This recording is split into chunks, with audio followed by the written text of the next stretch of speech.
I'm Eliana. And I'm Emily, and today on Fitness Tested, we'll be giving you the top trail shoes of summer 2024.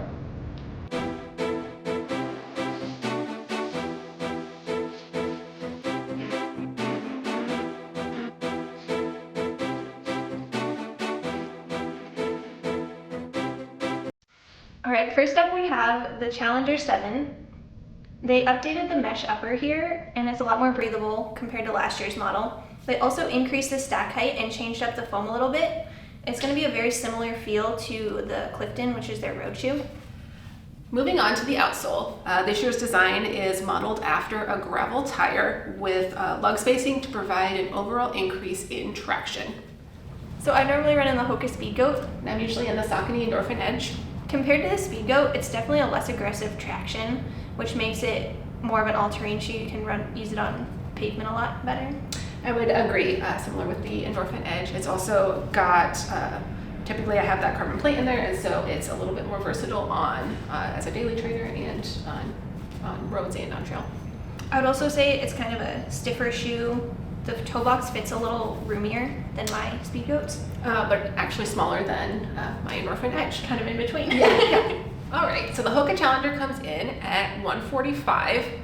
The women's comes in this purple color as well as a light gray, very similar to the light gray in the men's. And then the men's comes in this gray and kind of orange color, as well as a darker gray with kind of a red foam. All right, just to recap, the Challenger is a great all-terrain shoe. It'll do well on lots of different surfaces. Nice cushioned ride, more of a traditional fit. Great, moving on to our second shoe, the Nike Pegasus Trail 5.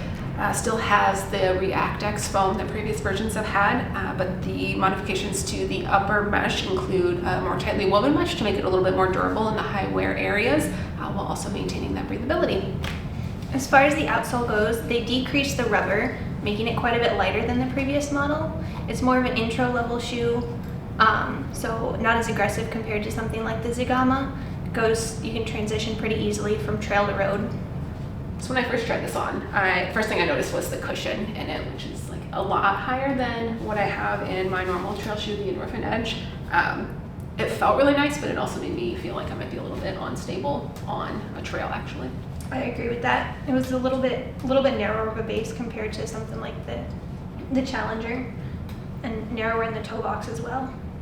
I think fit-wise, it's still narrower than what I'm used to because it is a Nike, but it is a little bit wider than what it typically would run in for the Pegasus. What a Nike would typically be. Yeah.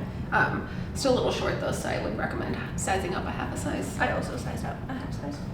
So these are going to run at $150. We've got the blue and kind of the orange colorway for the men, and then this jade and crimson maroon for the women. So just to wrap up our thoughts on this shoe, it's a great beginner trail shoe. The level of cushion in it makes it a nice easy transition from road to trail, but it does tend to run a little bit small, so if you're going to get this one, start looking at about a half size up.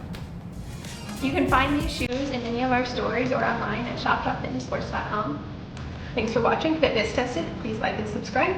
I'm Emily. I'm Eliana.